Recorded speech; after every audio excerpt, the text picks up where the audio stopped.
భజ గోవిందం భజ గోవిందం గోవిందం భజ మూఢమతే భజ గోవిందం భజ గోవిందం గోవిందం భజ మూఢమతే సంప్రాప్తే సన్నిహితే కాలే నహి నహి రక్షతి డుకృంకరణే. ఒక్క నుంచి చెప్తున్నాడు శంకరాచార్యుల వారు. 3 సార్లు భజించు గోవిందుణ్ణి భజించు అంటున్నాడు. అంటే ఆ భగవన్నామాన్ని నిరంతరము నువ్వు భజిస్తూ ఉండు, తలుచుకుంటూ ఉండు అని అంటున్నాడు. ఎందుకంటే మూర్ఖుడా మూఢుడా అంటున్నాడు. ఎందుకు లెంపకాయ కొట్టినట్టుగా మాట్లాడుతున్నాడు? ఎందుకంటే మూర్ఖంగా కాలక్షేపం చేస్తున్నాం. సంపాదించాలని కొంత, బంధువులతో విరోధాలతో కొంత సమయము, ఇంకా రాలేదని చింత చేస్తూ ఉన్నాము. వ్యర్థంగా పిచ్చాపాటి కబుర్లు చెప్పడానికి ఎంత సమయమన్నా వెచ్చిస్తాము. అన్నిటికీ సమయం ఉంది, కానీ భగవన్నామం స్మరించడానికి సమయము లేదు. అందుకే మనల్ని ఇక్కడ మూర్ఖుడా అన్న. ఎందుకంటే సంప్రాప్తే సన్నిహితే కాలే, సమయము వచ్చిందంటే ఏవి నిన్ను రక్షించలేవు. మన బంధువులు కానీ, మన సంపద కానీ, ఏమి కూడా భూమి మీద ఉన్నటువంటి ఏంటివి మనల్ని రక్షించలేవు. కానీ రక్షించేదేంది?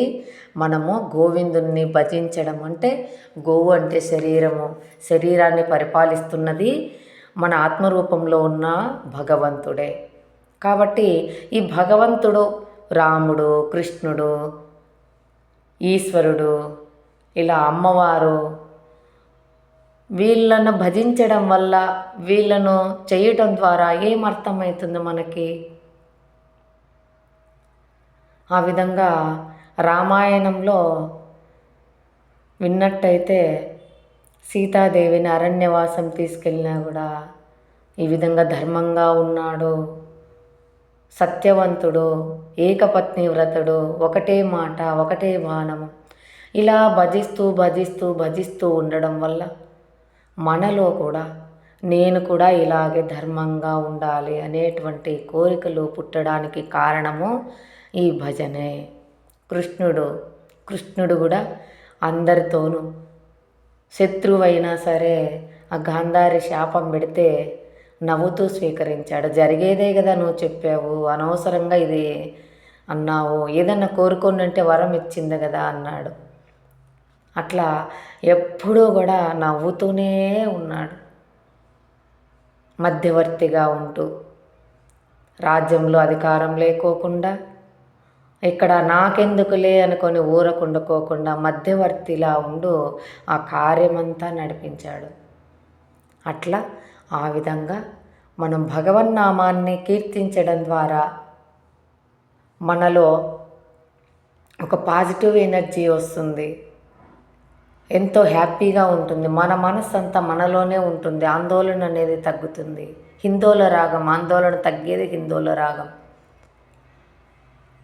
ఆ విధంగా మనం భగవన్నామ స్మరణ చేయటం వల్ల భగవంతుని పైన భక్తి కలుగుతుంది. భక్తి కలిగిన తర్వాత వాళ్ళ యొక్క చరిత్రలు చదవాలనిపిస్తుంది. అవి చదివినప్పుడు మనకి కూడా ఆ మార్గంలో ప్రయాణించాలి అని మొట్టమొదటి మెట్టే భగవన్నామాన్ని కీర్తించడం. Thank you masters.